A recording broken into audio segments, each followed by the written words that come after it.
इथं आपण 1 किलो रेशनचे तांदूळ घेतलेले आहेत.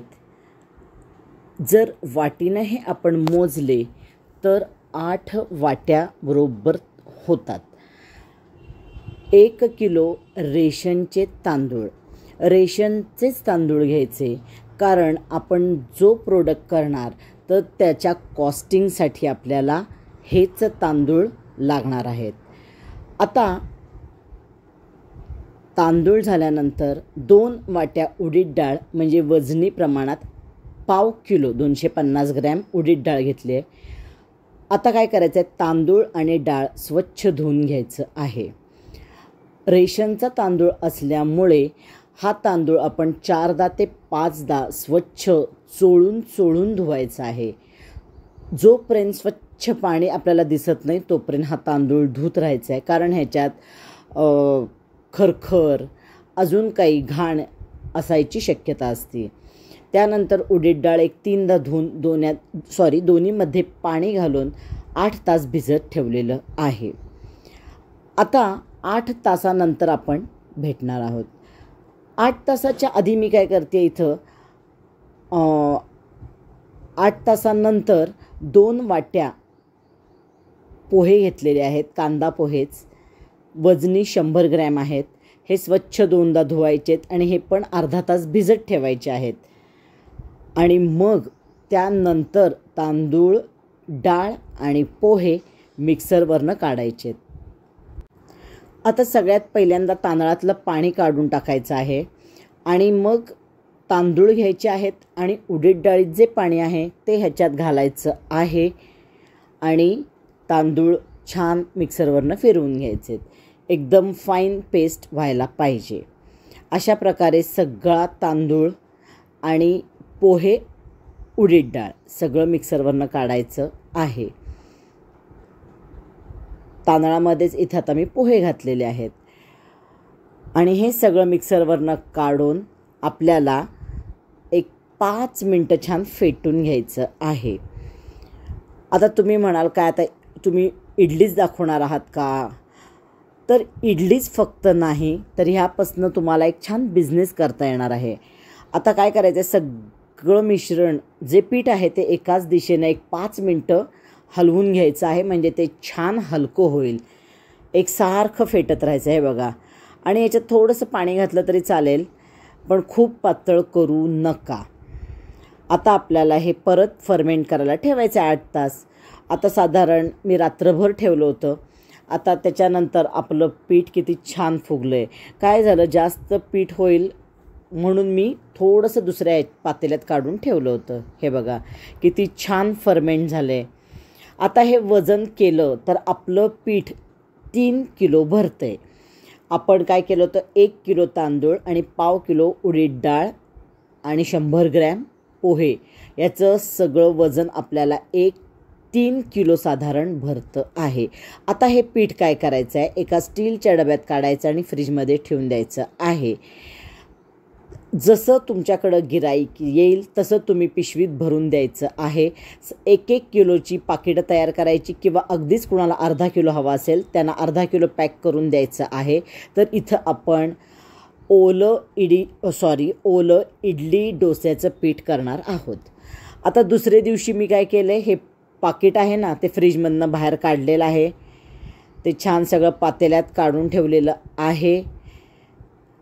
आता हे पीठ ना जेव्हा आपण पदार्थ करणार तेव्हा 1 तास आधी काढून ठेवायचं असं आपल्या कस्टमरना सांगायचं आणि मगच त्याचा पदार्थ तयार करायचा. तसंच मी केलं. दुसरे दिवशी हे पाकिट मी भरलं होतं अर्धा किलोचं, ते काय केलं 1 तास आधी काढून ठेवलं होतं आणि त्याचं आता आपण काय करणार आहोत, डोसा. साखर घातले चवीपुरतं, मीठ घालायचं आहे आणि सगळं छान मिक्स करून घ्यायचं आहे. दुसरे दिवशी करते. हे साधारण 525 का 30 आपलं भरले बघा. ते ग्रॅम पीठ होतं, त्यातलं मी घेतलेलं आहे, पिशवी भरून ठेवलेलं फ्रीजमध्ये होतं. तिकडं तवा गरम केलेला आहे. हे छान मस्त एकसारखं करून घ्यायचं आहे. तवा तापला की काय करायचं आहे, हे बघा, आहा किती छान दिसते. त्याच्यावर पाणी मारून घ्यायचं आहे आणि फडक्यानं पुसून घ्यायचं आहे. आणि आता ह्याच्यावर आपण सगळ्यात पहिल्यांदा घालणार आहोत कुरकुरीत होणारा डोसा, म्हणजे पेपर डोसा, जो लहान मुलांना खूप आवडतो. सगळ्यात पहिल्यांदा आपण हा डोसा करून बघणार आहोत की आपल्या पिठाचा कसा होतो. आता हे पीठ तुम्ही फ्रीजमध्ये करून 3 ते 4 दिवस विकू शकता. मग एकदमच तुम्ही एक 4 ते 5 किलो पीठ आपलं तयार झालं, डबा भरून ठेवला आणि जसं कस्टमर येईल तसं तुम्ही पिशव्या भरून द्या किंवा 1 2 3 4 पिशव्या करून ठेवा. 4 किलो 1 किलोच्या 1 2 3, अर्धा किलोच्या 1 2 3 अशा पिशव्या करून फ्रीजमध्ये ठेवलं तरी चालतं आणि कस्टमर जसं येईल तसं तुम्ही द्यायचं आहे. आता ह्याचा ना शनिवार आणि रविवार तुमचा बिझनेस जास्त होणार आहे, कारण शनिवार रविवार आपल्या मैत्रिणींना सुट्टी असते. मग काहीतरी घरच्या लोकांची फरमाईश वेगळं कर, मग तिला एवढं सगळं करायला नको, तांदूळ भिजवा, डाळ भिजवा, त्यापेक्षा तिनं इन्स्टंट पीठ घेऊन गेली, हे असलं ओलं पीठ, आणि डोसे इडली आप्पे केली तरी चालतं.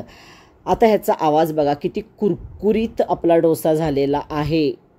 त्याच्यात मेथ्या घातल्या नाहीत, कुठलीही डाळ घातलेली नाही. अतिशय कुरकुरीत असा सुंदर डोसा झालेला आहे. आता त्याच पिठाचा आपण लोणी डोसा करू शकतो, उत्ताप्पा करू शकतो. आता तुम्ही थोडासा, मी काय करते इथंच जरा जाड डोसा घालून दाखवते की त्याचं काहीही तुम्ही करू शकता. लोणी डोसा असेल तर थोडा जाड घालून वर लोणी घाला की तुमचा लोणी डोसा तयार झाला आहे. ह्याच्यापेक्षा जाड डोसा घालायचा म्हणजे उत्ताप्पा झाला. त्याच्यावर तुम्ही मिरच्या घाला, कांदा घाला, कोथिंबीर घाला की तुमचा उत्ताप्पा तयार आहे. कांदा उत्ताप्पा, साधा उत्ताप्पा. आता हा डोसासुद्धा नंतर तुम्हाला दाखवते की किती मऊसर डोसा होतो. आता आमच्या इथं ना एक पीठ मिळतं असं, मी मध्ये आणायचे, 1-2दा आणलं, पण त्याचे डोसे कसे तरी होत होते कष्टानं, आणि इडल्या तर शक्यच नाही, फक्त आप्पे त्याचे मी करू शकत होते. मग मैत्रिणींनो, तुम्हीच असं जर सुंदर पीठ करून विकलं तर त्याला किती डिमांड असेल याचा विचार करा. तुम्ही क्वालिटी प्रोडक्ट दिलं की तुम्हाला म्हणजे कस्टमर हे नक्की मिळणार आहे. आता आपला हा डोसा पण तयार आहे. आता आपण बघणार आहोत आप्पे कसे होतात ते. आता आप्पे पात्र गरम करत ठेवलेलं आहे, त्याच्यात थोडं तेल घालायचं आहे. हे नॉनस्टिक आहे त्यामुळे जास्त तेल घालायची गरज नाही, आणि थोडं पीठ घालायचं आहे आणि झाकून ठेवायचं आहे 2 मिनटं. आता आप्प्यामध्ये सुद्धा कांदा किंवा एक फोडणी तुम्ही करून घातली, मिरच्या चिरून घातल्या, गाजर, कोबी, जे तुम्हाला भाज्या आवडतात, स्वीटकॉर्न असं जरी घातलं तरी तुमचे आप्पे खूप छान होतात. आता आपल्या मैत्रिणी काय करतील, असं पीठ घेऊन जातील, मग एकदा आप्पे करतील, एकदा डोसे करतील, एकदा इडली करतील, असं सगळं वेगवेगळे एका पिठापासून पदार्थ करू शकतील. मग ह्याच्यासाठी काय करायचं आहे तुम्हाला, डाळ तांदूळ भिजत घालायची, मिक्सरवरनं काढायचं आणि फक्त पिशवीत भरून विकायचं.